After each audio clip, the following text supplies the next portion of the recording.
रात के तकरीबन 11 बजे का वक्त था और मैं अभी तक हॉस्पिटल में ही थी। बाहर से आने वाली बारिश की तेज आवाजों को सुनकर मुझे यकीन हो गया था कि आज मेरा घर जाना मुमकिन नहीं होगा। लेकिन कहते हैं ना, उम्मीद पर दुनिया कायम है। मैं भी अपने ऑफिस से निकलकर बाहर हॉस्पिटल की राहदारी में आ गई थी। तभी मेरी नजर मरकजी दरवाजे पर पड़ी तो वहां एक रिक्शे वाला खड़ा था।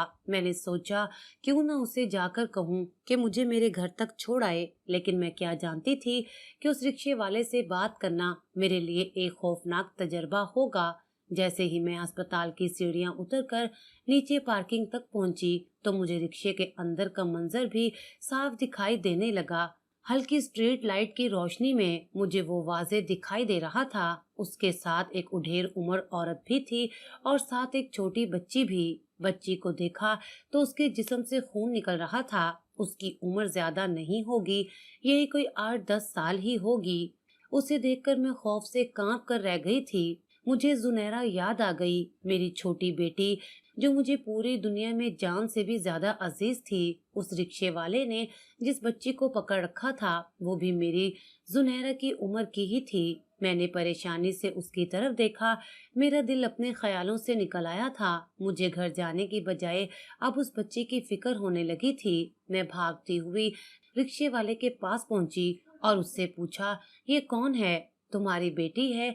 इससे क्या हुआ है? मैंने एक ही सांस में ऊपर नीचे उससे कई सवाल कर दिए थे। उसने मुझे कोई बात कहने की बजाय वो बच्ची उस उढेर उम्र की औरत को पकड़ने का कहा। दोनों मर्द और औरत उस छोटी बच्ची को पकड़कर अस्पताल की इमरजेंसी की तरफ बढ़ने लगे। उन्हें देखकर ऐसा लग रहा था जैसे ये अस्पताल के कोने कोने से वाकिफ हों। उनके कदम अस्पताल की इमरजेंसी की तरफ ही बढ़े थे। उन्होंने मुझसे भी पूछना गवारा नहीं किया कि तुम यहाँ का स्टाफ हो या फिर तुम्हें अस्पताल की इमरजेंसी का पता है। हालांकि अस्पताल की इमरजेंसी उस तरफ नहीं थी, बल्कि ये सारी पार्किंग घूमकर पिछली तरफ जाने पर अस्पताल का इमरजेंसी रूम नजर आता था। मैं उस आदमी को देखकर शक में पड़ गई थी। वो औरत भी काफी तेज तरार मालूम होती थी। अगर ये उनकी बेटी भी है तो ये इतने होशो हवास में कैसे हैं? मैंने सोचा था, लगता है कि बात कुछ और है, दाल में काला जरूर है। मैंने दिल में सोचा और उस मर्द और औरत का पीछा करने लगी। हालांकि उन लोगों ने मुझसे मदद नहीं मांगी थी, ना ही मुझसे कुछ पूछा था। जब मैं उनके पीछे पीछे जाने लगी तो ये भी मुझे चोर नजरों से देखने लगे, जैसे उनको मेरा पीछे आना अच्छा ना लगा हो। लेकिन मुझे उस वक्त कोई परवाह नहीं थी कि उन्हें मैं अच्छी लग रही हूँ या बुरी। मैं उनका पीछा करती इमरजेंसी वार्ड तक चली गई। मुझे एक लम्हे को लगा कि ये इमरजेंसी वार्ड मेरी वजह से गए हों, पहले कहीं और जा रहे हों। लेकिन जाहिर है मैं उनसे उस वक्त ये बात पूछ नहीं सकती थी। मैं इमरजेंसी में भी उनके साथ साथ दाखिल हुई। उन लोगों ने मुझसे कोई बात नहीं की थी। वो शायद मुझे देखकर खार खा रहे थे। खैर मैं भी उनके पीछे पीछे अंदर चली गई। इमरजेंसी में उस वक्त डॉक्टर मुइज थे। इमरजेंसी खुशकिस्मती से खाली थी। डॉक्टर मुइज ने जब उस लड़की को देखा जो कि खून में लथपथ थी तो खुद ही चीख कर आगे बढ़े। वो अभी नए नए आए थे, मरीजों को देखकर ऐसे ही जज्बाती हो जाते थे। डॉक्टर मुइज को देखकर मुझे भी महसूस हो गया कि वो बच्ची जिंदगी की आखिरी सांसें ले रही थी। डॉक्टर मुइज ने उसे बेड पर मुंतकिल किया और उसके जख्मों को साफ किया। बच्ची का खून इस कदर बह चुका था कि उसके जख्मों का तो अंदाजा ही नहीं हो रहा था। ऐसे लगता था जैसे वो कोई खून की थैली है जो फट गई है। मैं तो उसे देखती तो कांप कर रह जाती। मैं अपनी नजरें कमरे में मौजूद दूसरी चीजों पर मजबूर किए हुए थी ताकि मेरा जहन जितनी जल्दी हो सके इस सारे मंजर से हट सके और मैं उस बच्ची से मुतल्लिक दूसरे मामलात के बारे में सोच सकूं, क्योंकि बच्ची को बहुत ज्यादा इमदाद की जरूरत थी। सिर्फ डॉक्टर मुइज ही काफी नहीं थे, मगर मर्द और औरत जो उसके साथ आए थे उनके तेवर अजीब से थे। कहने लगे, मैडम अगर आप हमारी बच्ची का ऑपरेशन करेंगे फिर अपने पैसों पे कीजिएगा। हम तो गरीब लोग हैं, हमने बड़ी मुश्किल से अपनी बच्ची को कुरान हिफ्ज करवाया है। हमारे पास इतने पैसे नहीं कि इनकी बेवकूफियों की कीमत भरते फिरें। हमने तो इसे 100 बार मना किया कि बेटा शाम के इस वक्त खेलने नहीं जाते, मगर आजकल के बच्चे तो आपको पता है कितने बागी हो गए हैं, माँ बाप की बात ही नहीं सुनते। ये रात देर तक खेलने चली जाती है और देख लिया नतीजा, आदमी अपने आप को एक सख्त बाप दिखाने की कोशिश कर रहा था और वो औरत भी उसकी हाँ में हाँ मिला रही थी। लेकिन उनकी उम्रों का फर्क अजीब सा था। मर्द की उम्र बामुश्किल 30 साल लग रही थी, जबकि औरत उसकी माँ की उम्र की लग रही थी। उसी वक्त मैंने उनसे सवाल पूछा कि आप आपस में क्या लगते हैं। औरत भड़क कर बोली, मैडम, आपको नजर नहीं आता, हम दोनों मियाँ बीवी हैं। ये हमारी छोटी बच्ची है। हम एक तो पहले ही परेशान हैं, ऊपर से आप अपने फजूल सवाल कर करके मुझे और परेशान कर रही हैं। मेरे पास इतना वक्त नहीं है। यहाँ बैठो, मेरे और भी बच्चे हैं, मुझे घर जाना है। आप मेरी बच्ची का इलाज शुरू करें। अगर आपसे नहीं हो सकता तो भी बता दें, हम गरीबों के लिए सरकारी अस्पताल तो हैं ही, हम वहाँ चले जाते हैं। उस औरत का लहजा बता रहा था कि वो यहाँ से भागना चाहती है। मैंने भी दिल में ठान ली थी कि मैं इन दोनों को यहाँ से कहीं नहीं जाने दूंगी। मैंने डॉक्टर मुइज को इशारा किया। मैंने इशारतन उनसे कह दिया, ये दोनों मुझे मशकूक लग रहे हैं, इन्हें कहीं जाने नहीं देना। डॉक्टर मुइज भी मेरे जैसा था। वो तो आधा पागल था, किसी चीज के पीछे पड़ जाए तो फिर उसकी हकीकत जाने बगैर पीछे नहीं हटता था। अच्छाई और बुराई में फर्क करना अच्छे से जानता था। उसने मुझसे कह दिया कि तुम फिक्र नहीं करो, मुझे जेब से भी पैसे लगाना पड़े तो मैं इन लोगों को यहाँ से भागने नहीं दूंगा। वो लोग भी चालाक थे, खसूसन वो औरत बहुत तेज थी। उसे भी अंदाजा हो गया था कि हम उन्हें यूं ही यहाँ से जाने नहीं देंगे। तब उस औरत ने मुझे एक और बार कहा, डॉक्टरनी जी, आपकी बड़ी मेहरबानी होगी अगर आप हमारी बच्ची का इलाज कर दें। लेकिन वो क्या है ना, मेरे तो हाथ भी खाली हैं और काम का भी कुछ नहीं है मेरे पास जिसे बेचकर मैं आपको इसकी रकम अदा कर सकूं। हाँ, दुआएं बहुत दूंगी। मैं आपको गरीब औरत हूँ, मेरी बहुत दुआएं लगेंगी आपको। मेरी छोटी बच्ची है। ये कहकर वो रोने लगी। वो हर बार मुझे इस चीज का एहसास दिला रही थी कि उसके पास हमें देने के लिए कुछ नहीं है, इसलिए उसकी बेटी का इलाज करने के बाद हमें कुछ नहीं मिलेगा सिवाय उसके कि कुछ दुआएं वो हमारी झोली में डाल देगी। मैं समझ गई थी कि वो कहना क्या चाहती है। कोई और डॉक्टर होता तो शायद उसे यही कहता कि हाँ, तुम जाओ किसी दूसरे अस्पताल से अपनी बच्ची का इलाज करवाओ। लेकिन मैं तो ऐसी नहीं थी। मैंने उससे कहा, कोई बात नहीं बीबी, तुम्हारी बच्ची का इलाज हम पर फर्ज है। हम तो मसीहा हैं, हमारा काम ही तुम्हारी मदद करना है। तुम इस बारे में फिक्रमंद नहीं हो। मेरी बात सुनकर बजाय खुश होने के उसके चेहरे पर मायूसी के साए लहराने लगे। यकीनन उसे वो बात खासी पसंद नहीं आई थी, क्योंकि वो तो यहाँ से भागना चाहती थी। जब उसे यकीन हो गया कि मैं उसे और उसके मियाँ को यहाँ से जाने नहीं दूंगी तो वो उठकर खड़ी हो गई। अच्छा बीबी जी, हम अपनी बच्ची की कुछ पिछली रिपोर्ट्स ले आते हैं घर से। वो ना, मेरी बेटी को खून की भी कमी है, तो ऐसा ना हो मेरी बच्ची का इलाज करने से पहले आपको उसके मुतल्लिक कुछ पता ही ना हो तो मसला हो जाएगा। मैंने वहीं पर उसे चुप करवा दिया। नहीं जी, हम तो खुद अस्पताल में हैं, अगर किसी चीज की जरूरत होगी तो मैं आपको बता दूंगी। रही बात खून के टेस्ट की, वो हम पहले ही कर चुके हैं। आपकी बच्ची को खून की कमी नहीं है। बस ये बात सुनना थी कि वो भड़क उठी। आपको लगता है कि मैं झूठ बोल रही हूँ? मुझे अपनी बच्ची का खुद पता है। मैंने 3 महीने एक डिस्पेंसरी में काम किया है, इतना तो तजर्बा मेरा भी है। मुझे पता है मेरी बच्ची को खून की कमी है। आप मेरी बच्ची की जान लेना चाहती हैं, मैं ऐसा नहीं होने दूंगी। मैं जा रही हूँ, जाकर अपनी बच्ची के कागजात लेकर आऊंगी। मैं तो जान ही गई थी कि ये औरत झूठ बोल रही है। मैंने कहा, ठीक है, आप चली जाएं। लेकिन हाँ, मुझे उस पर शक जरूर हो चुका था। तभी मैंने उससे उसका शिनाख्ती कार्ड मांग लिया, जो उसने बिला झिझक मुझे दे दिया था। हाँ, मगर उसको ये सोच जरूर आई थी कि शायद मैं अस्पताल में उसकी बच्ची का इलाज करना चाहती हूँ। इसके अलावा वो कुछ नहीं सोच रही थी। शायद उसको अभी मेरी तफ्तीशी फितरत का इल्म नहीं था। उसने कोई बात नहीं की, बल्कि आदमी को भी इशारा करके उसका शनाख्ती कार्ड निकालने को कहा। उसने भी अपना शनाख्ती कार्ड मुझे दे दिया। ये दोनों जान छुड़वाकर जल्दी से बाहर को भागे। मैंने देखा वो वाकई भाग रहे थे। यकीनन जल्दी से पार्किंग की तरफ जाकर उन्होंने एक महंगी टैक्सी बुक की और वहां से चल पड़े। मैं देख चुकी थी कि ये तो कुछ गरीब नहीं लगते थे, लेकिन सवाल ये उठता था कि अगर गरीब ना थे तो बच्ची को रिक्शे में डालकर क्यों लाए। میں نے جلدی سے اپنے ایک دوست کو उस शनाख्ती कार्ड की तफसीलात भेजी। मेरी सहेली नादरा में ही काम करती थी। खुशकिस्मती से आज वो रात को अपने ऑफिस में ही थी। मैंने उससे वो शनाख्ती कार्ड भेजकर पूछा कि जरा इनके बारे में तो बताओ। उसने जो इंकशाफात मुझ पर किए, मैं मजीद हैरान रह गई थी। वो मर्द और औरत आपस में मियाँ बीवी तो दूर की बात, सिरे से शादीशुदा ही ना थे। अलबत्ता औरत शादीशुदा थी, मर्द गैर शादीशुदा था, जबकि उस औरत के 3 बेटे और एक बेटी थी। ये बेटी उस औरत की भी हो सकती थी। मेरे जहन में ख्याल आया, यहाँ जो बच्ची लेटी हुई थी, उसकी शक्ल देखकर तस्वीर पर उसको पहचानना मुश्किल था, लेकिन अगले ही लम्हे उस औरत ने मेरा शक खुद ही दूर कर दिया। जब वो 2 घंटे गुजरने के बावजूद भी वो अपनी बच्ची के पास पलटकर नहीं आई, साफ जाहिर हो गया था कि वो दोनों उस बच्ची के माँ बाप नहीं थे, वरना उसे इस हालत में छोड़कर यहाँ से क्यों जाते। इतने में हम लोग नाकाम हो गए। बच्ची ने अपनी आखिरी सांस ली और उस नन्ही सी जान ने दम तोड़ दिया था। मैंने उसकी तरफ देखा, उसका जिस्म अकड़ा हुआ था।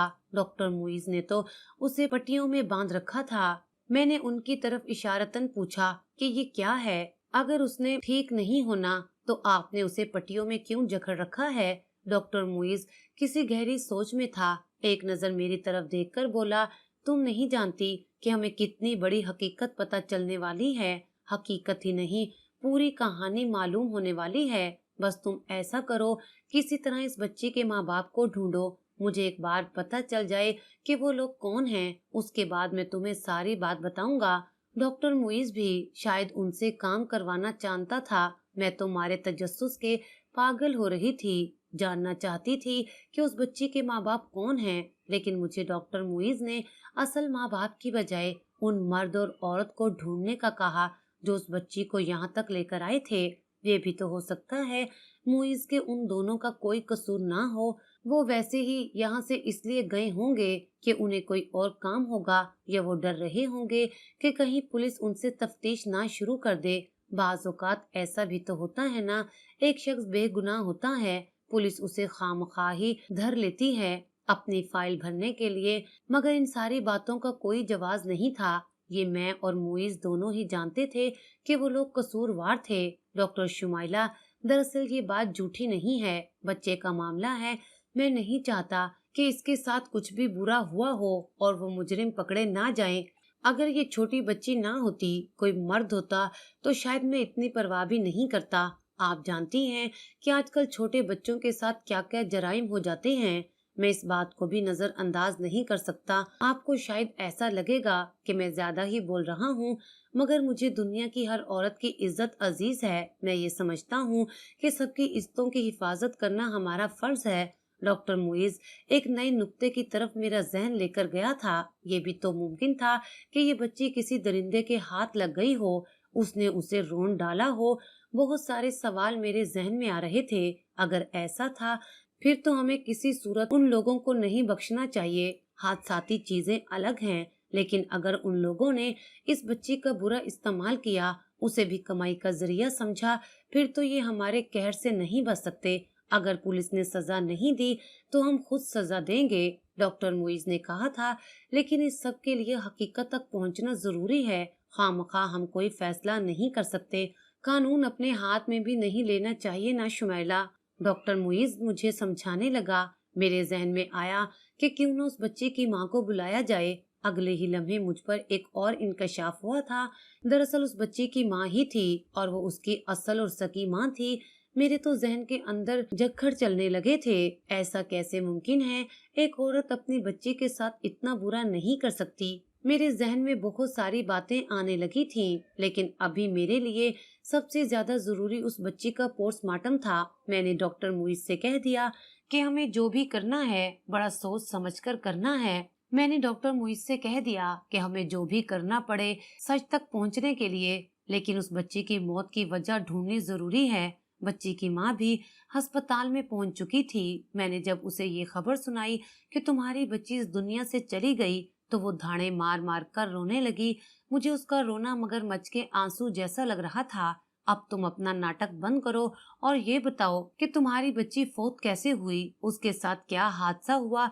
ये कहना था कि वो औरत मजीद भड़क गई। अरे तुम्हारे सीने में दिल है या पत्थर? तुम एक माँ की ममता पर शक कर रही हो। मैं क्या अपनी बच्ची से मोहब्बत नहीं करती थी जो तुम मुझसे ऐसे पुलिस वालों की तरह सवाल जवाब कर रही हो? वो औरत उल्टा मुझ पर चढ़ दौड़ी, मगर उसने असल सवाल का जवाब नहीं दिया। मैं जान गई थी कि कहीं न कहीं वो भी इस सारे मामले में मुलव्विस जरूर है। मैंने डॉक्टर मुइज से कहा, क्यों न इस औरत को हम यहीं बंद कर दें। अगरचे ये बात गैर कानूनी थी, मगर मुझे उस पर बहुत गुस्सा आ रहा था। मौसम की खराबी के बाइस अस्पताल में ज्यादा अमला भी नहीं था। मैंने उसे जाकर एक स्टोर में बहाने से बंद कर दिया तो वो बड़ा चीखी चिल्लाई। उम्र भी काफी थी, ज्यादा हाथापाई नहीं कर सकी। डॉक्टर मुइज ने कहा कि 15 मिनट बाद जाकर इससे पूछेंगे। अगर होश ठिकाने आए हों, हमें सच बताना चाहती हो तो फिर ठीक है, वरना हम पुलिस को बुलाकर उसे पुलिस के हवाले करेंगे। तब तक मैं पोस्टमार्टम की तैयारी करता हूँ। हमारे लिए सच को तलाश करना और भी ज्यादा आसान हो जाएगा। डॉक्टर मुइज ने पोस्टमार्टम की तैयारियां बकायदा शुरू कर दी थी। उन्होंने कहा था कि वो किसी भी सूरत इस बच्ची को सच जाने बिना यहाँ से जाने नहीं देंगे। वैसे भी अब तो वो मर चुकी थी, अब तो मामला मजीद अंधेरे में जा चुका था।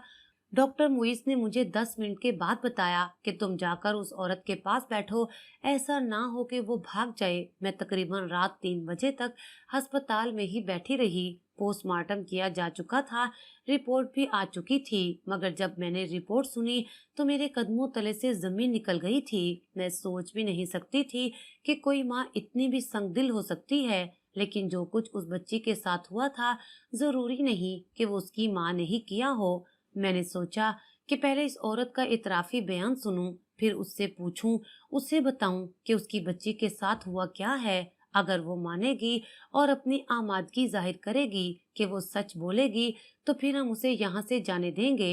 फिर तो वो माँ वाकई में गमजदा है। लेकिन अगर ऐसा नहीं है तो फिर उस औरत को भी सजा होनी चाहिए, क्योंकि उसने अपनी बच्ची का बहुत बुरा इस्तेमाल किया था। 2-3 स्टाफ को भी बुलाकर मैंने उस औरत को काबू किया और हम उसे ऑपरेशन थिएटर तक लेकर आ गए, जहाँ पर उस बच्ची का पोस्टमार्टम हुआ था।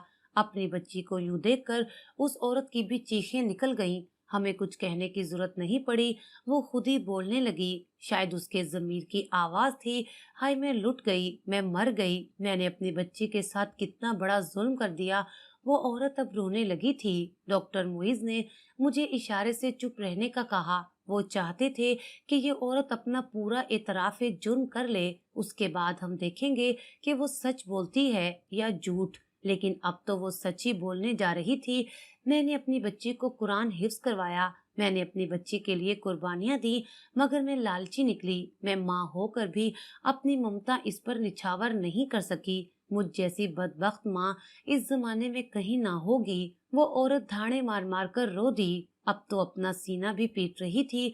उसका सारा नाटक हम इसलिए बर्दाश्त कर रहे थे कि हम उसके मुंह से सच उगलवा सकें। हालांकि अस्पताल में इस सारे माहौल की इजाजत नहीं होती। फिर उसने जो सच कहा, हमारे कानों में तो जैसे किसी ने शीशा पिघलाकर डाल दिया हो। मैं सोच नहीं सकती थी कि एक माँ इतना भी गिर सकती है। मुझे बेटों की ख्वाहिश थी, उस औरत ने हिचकी भरते हुए कहा था। और फिर क्या तुमने बेटों की लालच में, क्या तुम अपनी बेटी को बेचना चाहती थी? मैं बेचना तो नहीं चाहती थी, मेरी ये नीयत नहीं थी कि मैं अपनी बेटी को बेचूं, मगर मेरे देवर ने मुझसे मशवरा लिया। कहने लगा, अगर तुम अपनी बेटी का ये खराब गुर्दा निकलवा दो, जिसकी वजह से अक्सर बीमार रहती है, तो तुम्हें फायदा भी हो जाएगा। मुझ बेवकूफ को इतना समझ ना आ सका कि खराब गुर्दा बिकता ही कहाँ है। वो मेरी बच्ची का गुर्दा निकलवाने ले गया था, लेकिन जब आधा काम हो चुका तब मुझे खबर हुई कि मेरी बच्ची के साथ हुआ क्या है। मैं क्या करती? मेरी बच्ची के साथ जो जुल्म हो चुका था, वो तो सब कुछ खत्म नहीं होने वाला था। मेरे बोलने से मेरी बच्ची का गुर्दा वापस तो नहीं आने वाला था, लेकिन उन जालिमों ने मेरी बेटी का गुर्दा अलग निकाला। उसके बाद उन जालिमों ने इतना भी नहीं किया कि मेरी बच्ची को ठीक से टांके लगा देते। वो औरत रोने लगी। मेरी बच्ची का खून बह निकला। जाहिर है उनके लिए तो मेरी बच्ची माले मुफ्त ही थी। उन्हें टांके लगा कर क्या मिलना था? उन्होंने तो वो गुर्दा निकाला, अपनी कीमत वसूल की और मेरी बच्ची को यूं ही फेंक दिया। हम उसे अस्पताल में इसलिए लेकर आए थे कि मेरी बच्ची का इलाज हो सके, मगर आपके सवालों ने मुझे डरा दिया। मैं नहीं चाहती थी कि मैं अपने 3 बच्चों को छोड़कर जेल में चली जाऊं। मेरा कसूर कोई नहीं है जी। मैं अपने देवर की बातों में आ गई थी, मगर मैंने गलत किया। वो औरत ये कहकर रोने लगी। मैं और डॉक्टर मुइज सोच में पड़ गए कि हम इसके साथ क्या करें। जेल में भिजवाते हैं तो बाकी 3 बच्चे भी रुल जाएंगे, क्योंकि बाप तो नशा करता था। एक माँ ही बच्चों का ख्याल रखती थी। बस इंसानियत के नाते हमने उसे जाने दिया, क्योंकि बच्ची की रूह तो फना हो चुकी थी। अब तो उसे वापस लाया नहीं जा सकता था। आप ही बताइए कि मैंने और डॉक्टर मुइज ने सही किया या गलत किया। आपकी राय का इंतजार रहेगा, क्योंकि मेरे दिल पर उस बच्ची की रूह का बोझ है, अपने जमीर का बोझ है। खुदारा मुझे अपनी राय जरूर दीजिएगा।